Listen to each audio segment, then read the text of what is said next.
Hello students, क्या हाल चाल है। उम्मीद करते हैं आप लोग बढ़िया होंगे और अच्छे से पढ़ाई कर रहे होंगे।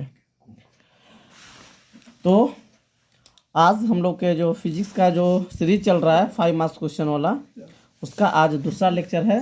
और आज के हम लोग इस लेक्चर में अपने तीसरे कंडीशन को डिस्कस करने वाले हैं, जो कि हम पिछले दो वीडियो में दो कंडीशन डिस्कस कर चुके हैं। क्या विद्युत द्विध्रुव के कारण विद्युत क्षेत्र की तीव्रता निकालने के लिए दो कंडीशन क्या क्या डिस्कस कर लिए हैं। तो हमने पहला कंडीशन डिस्कस कर लिया है कि जब बिंदु द्विध्रुव के अक्ष पर रहे, यानी कहने का मतलब हमने बताया है, हमने आपको दो कंडीशन बता दिया है जिसके बारे में हम अभी बता देते हैं। और फिर हम तीसरा थोड़ा सा मतलब जो दो कंडीशन बताया उसको थोड़ा सा रिकॉल कर देते हैं। और उसी से कनेक्टेड मेरा ये तीसरा कंडीशन है कि अगर पी बिंदु कहीं पर रहे एट एनी पॉइंट, है ना, मतलब कोई प्लेन में अगर कहीं पर रहेगा तो उसके कारण जो विद्युत क्षेत्र की तीव्रता है हम कैसे निकाल पाएंगे, है कि नहीं बात। तो सबसे पहले हम थोड़ा सा वो दो कंडीशन को रिकॉल करते हैं और फिर हम आगे बढ़ेंगे। तो देखिए, हमने फर्स्ट कंडीशन में डिस्कस किया था कि यदि मान लीजिए मेरे पास कोई इलेक्ट्रिक डाइपोल है ना, यहाँ पे माइनस क्यू चार्ज होता था और यहाँ पे प्लस क्यू चार्ज, और कोई बिंदु था, जैसे में हम लोग वहाँ पे लिए थे पी बिंदु, है ना, यहाँ पे पी बिंदु लिए थे। तो पी बिंदु जो था वो क्या था, पी बिंदु पर इलेक्ट्रिक फील्ड का परिमाण निकालना था। इसको हमने नाम दिया था ए बी। इसका मिडिल पॉइंट था कितना, ओ, है ना, और यहाँ से लेके इस पॉइंट के तक का डिस्टेंस जो था वो कितना था, हमने इसको आर माना था। इसके वजह से जो प्लस क्यू आर, इसके वजह से इलेक्ट्रिक फील्ड इधर था, जिसको हम लोग ई बी से दिखा रहे थे, वेक्टर ए बी। और इसके वजह से जो इलेक्ट्रिक फील्ड था एक वजह से उसको हम इधर से, मतलब इस साइड था, निगेटिव चार्ज की ओर होता है इलेक्ट्रिक फील्ड और पॉजिटिव चार्ज से दूर होता है, जिसको हम लोग ई से दिखाए थे। बात है वेक्टर ये। और हमने बताया था कि ई बी का जो परिमाण है ये से ज़्यादा था।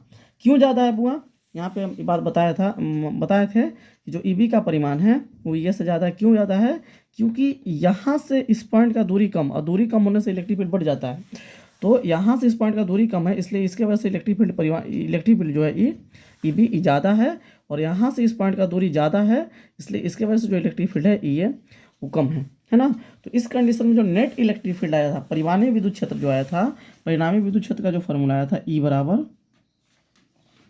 ई बराबर आया था के इंटू 2p बट्टा आर क्यूब। ठीक है, जहाँ आर था, क्या आर था डाइपोल के मध्य बिंदु से, मतलब डाइपोल क्या था, इधर एल डिस्टेंस, इधर एल डिस्टेंस, तो डाइपोल के मध्य बिंदु से पॉइंट की दूरी, है ना।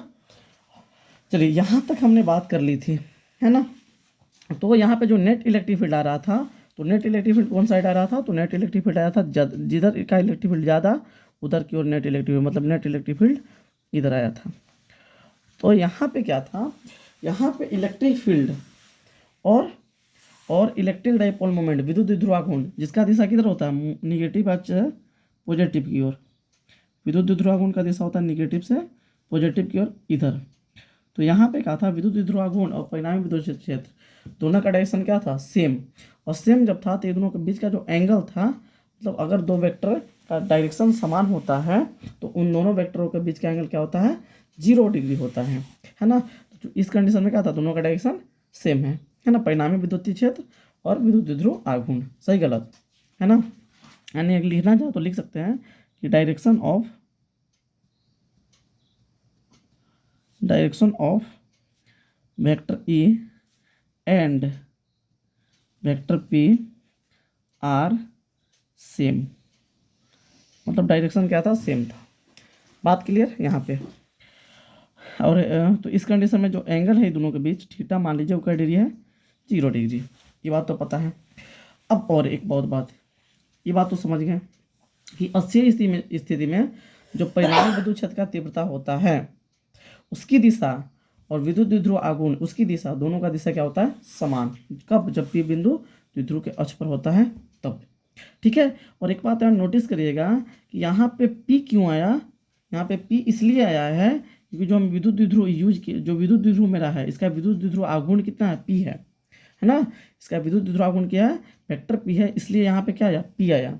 अगर इसका विद्युत द्विध्रुव आघूर्ण एक्स होता तो यहाँ पर क्या आता, एक्स आता। अगर इसका विद्युत द्विध्रुव आघूर्ण वाई होता तो यहाँ पर क्या आ जाता, वाई आता। बात क्लियर है, ये बात आपको नोटिस करना है। ठीक है, पहला बात तो ये था, पहला कंडीशन में बात बताए थे। दूसरा कंडीशन में हम लोग आपको बताया था कि अगर मान लीजिए आपके पास कोई इलेक्ट्रिक डाइपोल था, मान लीजिए आपके पास कोई इलेक्ट्रिक डाइपोल है ऐसा कुछ, है ना, यहाँ पे माइनस क्यू चार्ज था और ये मान लीजिए प्लस क्यू चार्ज है, तो और इसके मिडिल पॉइंट से एक पॉइंट था, मान लीजिए पी बिंदु का जो था इसके मध्य बिंदु से कुछ दूरी पर था, ये मिडिल पॉइंट है, वो इधर एल डिस्टेंस था, इधर एल था, और ये लंबवत स्थित था निरक्षीय स्थिति में, यहाँ पी पॉइंट है ना। तो निरक्षीय स्थिति में विद्युत क्षेत्र की तीव्रता, इसके वजह से जो विद्युत क्षेत्र का तीव्रता था किधर था, तो इसके वजह से जो विद्युत क्षेत्र का तीव्रता था कुछ ऐसे था, ठीक है ना। तो इसके वजह से विद्युत क्षेत्र का तीव्रता किधर है, ऐसे, ऐसा कुछ आया था, याद करिएगा, ठीक है ना। कितना था, तो इसको अगर ए बी नाम दें तो इसके वजह से विद्युत क्षेत्र की तीव्रता कितना आया, वेक्टर ई बी आया था, ठीक है ना। और इसके वजह से जो विद्युत क्षेत्र की तीव्रता था वो किधर था, मतलब माइनस की आवेश की वजह से विद्युत क्षेत्र की तीव्रता उसके ओर होता है, तो इसके वजह से विद्युत क्षेत्र की तीव्रता ऐसा था, सही है, ऐसा है। और यहाँ पे इसके समानांतर हमने एक लाइन ड्रॉ किया था, है ना, जो इसके समानांतर था। तो उस कंडीशन में जो कंपोनेंट था इसका, अगर मान लीजिए इस एंगल को हमने थीटा माना था, तो ये एंगल भी क्या है मेरा थीटा था, और ये एंगल भी क्या है थीटा, क्यों, क्योंकि अगर ये आर डिस्टेंस पे था तो ई भुजा और ई भुजा दोनों का लंबाई सेम है, क्यों, क्योंकि अगर समकोण त्रिभुज में चलिएगा तो ये लंब है और ये आधार है, तो ई और कर्ण है, तो कर्ण बराबर क्या होता है रूट अंडर लंब के स्क्वायर प्लस आधार के स्क्वायर। तो अगर इस साइड के बारे में बात करें तो कितना हो जाएगा रूट अंडर लंब, तो लंब कितना है r square plus l square हो जाएगा, और इसका भी तो वही है लंब आर और आधार एल, तो ये भी कितना हो जाएगा r square plus l square root under में। तो चूंकि दोनों साइड बराबर है इसलिए ये एंगल थीटा तो ये भी एंगल थीटा, और चूंकि ई इसके समानांतर लाइन है तो अगर ई थीटा है तो ये भी थीटा होगा एकांतर कोण से, और अगर ई थीटा है तो ये भी क्या है थीटा, समकोण है। तो उस कंडीशन में इसका दो कंपोनेंट बना था ना, देखिए क्या है कंपोनेंट, इसका पहला कंपोनेंट तो बना था इस साइड में, है ना, ऐसा कुछ, है ना, और जिसके इसके साथ थीटा नहीं था तो इसके साथ क्या था ई बी कॉस थीटा, याद करिएगा। और एक कंपोनेंट इधर में बना था, क्या था, सॉरी इधर साइन था, इसके साथ कॉस थी ना, थीटा नहीं ना, तो इधर क्या आएगा ये भी साइन थीटा आएगा, सॉरी, और इसके साथ क्या है थीटा है, तो इसके साथ क्या आ रहा था ये भी कॉस थीटा, ठीक है ना, इधर साइन है। इसका भी दो कंपोनेंट बना, एक बना इधर बना था ना, इसके साथ थीटा नहीं है तो इसके साथ क्या आया साइन, तो ये हो गया ये साइन थीटा ना, और एक इसके साथ थीटा है तो इसके साथ क्या आया कॉस, तो क्या आया ये कॉस थीटा, दो कंपोनेंट आया था। और ये दोनों कंपोनेंट का था क्या था परिमाण बराबर डायरेक्शन ऑपोजिट, तो ये दोनों कंपोनेंट क्या हो गया था कैंसिल हो गया था। पिछला वीडियो में हमने ये बात बताया था कि दोनों कंपोनेंट कैंसिल हो गया था, है ना। और तो नेट इलेक्ट्रिक फील्ड इधर में आया था, ये दोनों को जब जोड़े थे तो जोड़ने के बाद जो वैल्यू मेरा आया था, तो नेट इलेक्ट्रिक फील्ड जो आया था वेक्टर ई का जो वैल्यू आया था के इंटू पी बटा आर क्यूब आया था, ठीक है, यहाँ तक बात हमने बता दिया था। जब पी बिंदु द्विध्रुव के लंबवत था तो उस कंडीशन में जो नेट इलेक्ट्रिक फील्ड आ रहा था वो कितना आ रहा था बाबू, तो के इंटू पी बटा आर क्यूब, ठीक है ना, बात clear.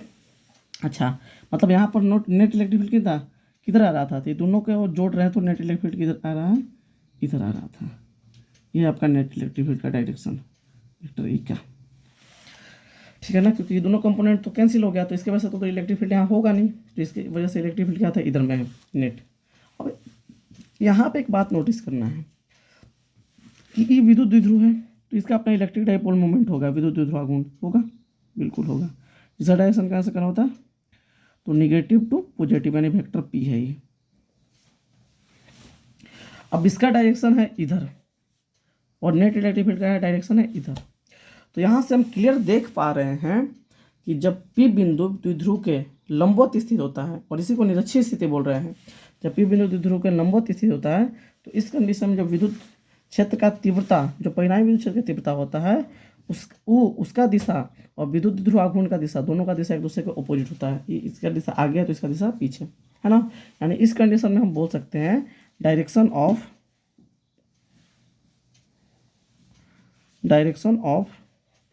Vector E and vector P R opposite,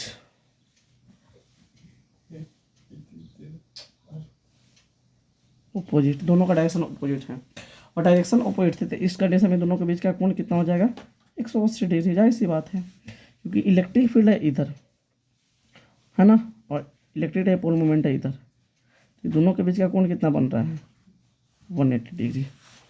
समझ में आ रहा है? चलिए बहुत बढ़िया। तो यहाँ पे नेट इलेक्ट्रिक फील्ड मतलब जब पी बिंदु द्विध्रुव के लंबवत पड़ेगा तो उस कंडीशन में परिणामी विद्युत क्षेत्र और विद्युत द्विध्रुव घूर्ण ये दोनों का दिशा क्या होगा, एक दूसरे के अपोजिट होगा। ये बात को समझ में आ रहा है? अब देखिए ये दोनों बात हम लोग मतलब ये दोनों चीज़ हम लोग साबित करके पूरा ढंग से दिखाया। अगर आप लोग नहीं देखे हैं तो जाइए पीछे वाला वीडियो लेक्चर देखिए और आप लोग वहाँ से पूरा ढंग से सीख जाइएगा, ठीक है ना। अब हम आज आगे इसके कंटिन्यू करते हैं। तो आगे अगर देखें तो आज हम लोग को साबित करना है कि जब पी बिंदु कहीं रहे, एट एनी पॉइंट कहीं पर रहे, तब हम इलेक्ट्रिक डाइपोल के कारण विद्युत क्षेत्र की तीव्रता कैसे निकाल सकते हैं विद्युत द्विध्रुव के कारण। एक बात हमेशा आप याद रखिएगा कि आपके पास अगर दो वेरिएबल रहेगा तो आप इस दुनिया का कोई भी पॉइंट कवर कर सकते हो, कोई भी प्लेन का कोई भी पॉइंट आप कवर कर लोगे। और वो दो वेरिएबल क्या है, तो एक वेरिएबल आपको चाहिए डिस्टेंस और दूसरा वेरिएबल चाहिए आपको एंगल थीटा। देखिए कैसे, मान लीजिए मेरे पास एक डाइपोल है, इलेक्ट्रिक डाइपोल ऐसा है, यहाँ पे minus Q charge plus Q charge, इसका मिडिल पॉइंट ओ है, ये डिस्टेंस एल है और ये डिस्टेंस एल है। इसके मिडिल पॉइंट से, है ना, कुछ दूरी पर ऐसा कुछ दूरी पर मान लीजिए सपोज डेट आर दूरी पर एक मान लीजिए पॉइंट पी है और यहाँ पे अपने को विद्युत क्षेत्र का तीव्रता ज्ञात करना है, ठीक है, समझ रहे होंगे। अब यहाँ पे जब विद्युत क्षेत्र का तीव्रता ज्ञात करना है तो विद्युत क्षेत्र का तीव्रता ज्ञात करने के लिए क्या करेंगे अपन, तो एक बात समझिएगा। मान लेते हैं कि जो डिस्टेंस है मतलब इसको मिलाने वाली जो लाइन है वो डाइपोल के साथ थीटा एंगल बना रहा है। अगर आपके पास ये दो को वेरिएबल हुआ थीटा और आर तो आप दुनिया का कोई भी पॉइंट कवर कर लोगे। कैसे? क्योंकि अगर मान लीजिए आर बढ़ेगा तो आगे पीछे जितना भी पॉइंट होगा ये सब कवर हो जाएगा। और अगर थीटा वेरिएबल हुआ मतलब थीटा बढ़ा घटा सकते हैं, तो थीटा को अगर घटाएंगे तो इधर वाला पूरा पॉइंट कवर होगा, इधर वाला थीटा को बढ़ाएंगे तो इधर वाला पूरा पॉइंट कवर होगा। मतलब अगर आर और थीटा अगर वेरिएबल रहेगा तो इस दुनिया का आप कोई भी पॉइंट कवर कर लोगे। ठीक है जी, ठीक। अब देखिए तो एक बात बताइए, समझिएगा आप बात। तो अगर मान लीजिए यहाँ पे अपने को विद्युत क्षेत्र का तीव्रता ज्ञात करना है तो देखिए एक बात बताइएगा, ये जो विद्युत द्विध्रुव है ना, ये जो इलेक्ट्रिक डाइपोल है, इस विद्युत द्विध्रुव का अपना इलेक्ट्रिक डाइपोल मोमेंट भी होगा, ठीक है ना, जिसका डायरेक्शन करना होगा तो निगेटिव टू पॉजिटिव चार्ज की ओर, मतलब इधर से इधर होगा। इसका जो इलेक्ट्रिक डाइपोल मोमेंट होगा इधर होगा निगेटिव टू पॉजिटिव चार्ज की ओर, इधर है इलेक्ट्रिक डाइपोल मोमेंट का दिशा। अब हम क्या करते हैं, इस इलेक्ट्रिक डाइपोल मोमेंट का दो कंपोनेंट बनाते हैं, ठीक है ना। क्या कंपोनेंट, तो इसका हम दो कंपोनेंट बनाते हैं। देखिए कैसे, तो हमने क्या किया, इसको इस इलेक्ट्रिक डाइपोल को दो कंपोनेंट में तोड़ा। एक तो कंपोनेंट ऐसे बनेगा जिसके साथ थीटा है, उसके साथ एक कंपोनेंट आ गया, एक कंपोनेंट तो ई बना इसका। समझिएगा बात, ध्यान से समझिएगा। एक कंपोनेंट ये बनाया हमने, ठीक है, ये ऐसे एक कंपोनेंट टूट गया और जिसके साथ थीटा आएगा उसके साथ क्या आएगा कॉस, तो पी कॉस थीटा हो जाएगा ये। और एक कंपोनेंट हमने कहा कि इसके लंबवत बनाया, क्योंकि दोनों कंपोनेंट एक दूसरे के लंबवत होता है, ये बात आपको पता है भली बात ही। तो एक कंपोनेंट इसका यूं बना लंबवत, है ना, इससे ही क्या है लंबवत। तो जो लंबवत कंपोनेंट बना, चूंकि इसके साथ तो एंगल बना नहीं रहा है तो इसके साथ क्या आएगा साइन, तो हो जाएगा पी साइन थीटा। हमने कहा किया जो आपका इलेक्ट्रिक डाइपोल मोमेंट था इसको हमने दो भागों में तोड़ दिया। पहला तो तोड़ा इसके इस डायरेक्शन में, इसमें इसके साथ थीटा बना तो इसके साथ क्या आ गया कोस, तो इसका जो इलेक्ट्रिक डाइपोल मोमेंट है ई डाइपोल का इसका क्या हो गया पी कोस थीटा। और इसके जस्ट लंबवत एक कंपोनेंट बना और चूंकि इसके साथ एंगल बन नहीं रहा था तो इसके साथ क्या आया साइन, तो इसका जो इलेक्ट्रिक डाइपोल मोमेंट रहा वो पी साइन थीटा रहा। अब यहाँ पे गौर करिएगा, अगर मान लीजिए इस डाइपोल की वजह से, इसको अगर डाइपोल कंसिडर करें, पूरा भूल जाइए, इस डाइपोल की वजह से अगर इस पॉइंट को देखा जाए तो ये पॉइंट अच्छी स्थिति में पड़ रहा है। देख लीजिए इलेक्ट्रिक डाइपोल मोमेंट, ये पॉइंट इसी का डायरेक्शन में है, तो ये पॉइंट कौन बिंदु है, बिंदु है, अच्छी स्थिति में बिंदु पड़ रहा है। तो वही हाल तो यहाँ हो रहा है कि इस इलेक्ट्रिक डाइपोल को अगर खाली देखें, इस सबको भूल जाइए, खाली इसको देखें तो इसके वजह से जो पी बिंदु है क्या है, ये अच्छी स्थिति में रहा है। और आपको पता है कि अच्छी स्थिति में विद्युत द्विध्रुव आघूर्ण और विद्युत क्षेत्र की तीव्रता समान होती है, तो इसके वजह से जो यहाँ पे इलेक्ट्रिक फील्ड होगा, इसके वजह से जो यहाँ पे इलेक्ट्रिक फील्ड होगा उसका डायरेक्शन तो इसी के डायरेक्शन में होगा, ऐसा सीधा। बात समझ में आ रहा है ना, ऐसा होगा, है ना। उसको मान लेते हैं कुछ समय के लिए वेक्टर, क्या मान लें, वेक्टर E1 मान लेते हैं, कोई दिक्कत, बहुत बढ़िया। अब एक बात और सुनिए, इसका तो कहानी हो गया। अब इसको देखिए, इसके वजह से जो पॉइंट है ना, इसके वजह से जो P बिंदु है ये निरक्षीय स्थिति में पड़ रहा है। देखिए क्या है, विद्युत द्विध्रुव आघूर्ण ऐसा है और इससे अगर लंबवत है, लंबवत दूरी पर है, लंबवत परपेंडिकुलर, तो इसको, इस बिंदु को जो बोलते हैं निरक्षीय बिंदु। निरक्षीय बिंदु मतलब निरक्षीय स्थिति में है, तो ये इलेक्ट्रिक डाइपोल है ना, इलेक्ट्रिक डाइपोल है। और इससे देखिए लंबवत ये बिंदु है, मतलब इसके वजह से ये बिंदु कौन स्थिति में पड़ रहा है, निरक्षीय स्थिति में। और हमने अभी बताया है कि निरक्षीय स्थिति में परिणामी विद्युत क्षेत्र और विद्युत द्विध्रुव आघूर्ण दोनों का डायरेक्शन एक दूसरे को अपोजिट होता है। ई इधर है तो ई इधर, मतलब इसका डायरेक्शन इधर में है तो इलेक्ट्रिक फील्ड का डायरेक्शन विपरीत होगा। वही हाल तो यहाँ है, अगर इसके वजह से ये बिंदु कुछ निरक्षीय स्थिति में पड़ रहा है तो यहाँ पर जो इसके वजह से इलेक्ट्रिक फील्ड होगा उसका डायरेक्शन करने होगा इस साइड होगा। कहेगा क्या है, इस साइड क्यों होगा, तो इस साइड इसलिए होगा क्योंकि इलेक्ट्रिक डाइपोल मोमेंट विद्युत द्विध्रुव आघूर्ण का डायरेक्शन जब ई है तो परिणामी विद्युत क्षेत्र का दिशा ई होगा। और इसको कुछ समय के लिए हमने मान लिया वेक्टर E2। समझ में आ रहा है। तो इस कंडीशन में जो नेट इलेक्ट्रिक फील्ड आएगा बाबू वो किधर आएगा, इसके बीच से करूँ, है ना, यहाँ से क्या आएगा वेक्टर E नेट। ठीक है ना, बात समझ में आ रहा है। अब E1 E2 का वैल्यू निकाल लीजिए और दोनों को जोड़ लीजिए, है कि नहीं, बात समझ में आ रहा है ना। चलिए, और एक बात समझिएगा कि यदि मान लीजिए ई है ना, यहाँ पे अगर एंगल क्या बन रहा है, थीटा बन रहा है, एंगल बन रहा है थीटा ना, बात क्लियर है। और एक बात और समझिएगा कि क्या है कि इसके ई दोनों कंपोनेंट एक दूसरे के परपेंडिकुलर है, तो इसके वजह से इलेक्ट्रिक फील्ड ई है और इसके वजह से इलेक्ट्रिक फील्ड ई है, इसका ई दोनों एक दूसरे को अपोजिट है। तो अगर ई एंगल थीटा है तो कन्फर्म ए बी एंगल कितना बन रहा होगा, थीटा बन रहा होगा, है ना, क्योंकि ई लाइन और ई लाइन परपेंडिकुलर है और इसी के समानांतर एक लाइन ड्रॉ किए हैं, इसी के समानांतर ना है ये, तो क्या होगा, ई अगर 90 डिग्री तो ये भी क्या डिग्री होगा, 90 डिग्री होगा, जाहिर सी बात है। तो वही तो है, यहाँ पे इलेक्ट्रिक फील्ड E1 है और इसके डायरेक्शन किसका है, E2 का है, तो दोनों के बीच का एंगल का डिग्री होगा 90 डिग्री। बात समझ में आ रहा है ना, बहुत बढ़िया। अब क्या करते हैं, तो सबसे पहले हमको E1 और E2 निकालना पड़ेगा। तो अगर E1 का बात करें, वेक्टर नहीं, खाली E1 के बाद परिमाण की बात करें अपन ना, तो अगर E1 का बात करें तो क्या आएगा K। अब देखिए E1 क्या है, तो इस इलेक्ट्रिक डाइपोल की वजह से जो इलेक्ट्रिक फील्ड है वो है ना, इसके वजह से। तो एक बात बताइए, और इसके वजह से जो ये बिंदु है कौन स्थिति में पड़ रहा है, अच्छी स्थिति में। और अच्छी स्थिति में हमने विद्युत क्षेत्र की तीव्रता क्या पढ़ा है, K × 2P/r3, K × 2P/r3। लेकिन कब, जब इसका इलेक्ट्रिक डाइपोल मोमेंट P था तब, ठीक है बाबू। लेकिन अब इसका इलेक्ट्रिक डाइपोल मोमेंट जो है ना P नहीं रहा, इसका इलेक्ट्रिक डाइपोल मोमेंट हो गया P cos थीटा, है ना।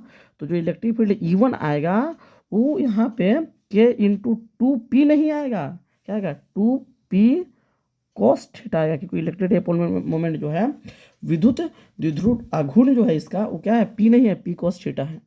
और बटा क्या रहेगा, दूरी तो अभी भी R है तो कितना हो जाएगा R3, E1 का वैल्यू जाएगा। समझ में आया कि नहीं आया, है ना। और अगर E2 के बारे में बात करें, E2 तो E2 का है, तो E2 इसके वजह से इलेक्ट्रिक फील्ड है, और ये जो कंपोनेंट बना है इस कंपोनेंट की वजह से, है ना, इस कंपोनेंट की वजह से यहाँ इलेक्ट्रिक फील्ड का परिमाण है, विद्युत क्षेत्र का परिमाण है। तो एक बात बताइए, और इसके वजह से जो ये बिंदु है कौन स्थिति में पड़ रहा है, निरक्षीय स्थिति में, अरे है कि नहीं बात। और निरक्षीय स्थिति में हमने आपको विद्युत क्षेत्र की तीव्रता बताया क्या, K × P/r3। लेकिन कब, जब इसका इलेक्ट्रिक डाइपोल मोमेंट विद्युत द्विध्रुव आघूर्ण वेक्टर P था तब। लेकिन अब इसका विद्युत द्विध्रुव आघूर्ण P नहीं है, इसका विद्युत द्विध्रुव आघूर्ण है P sin थीटा। क्या है, P sin थीटा।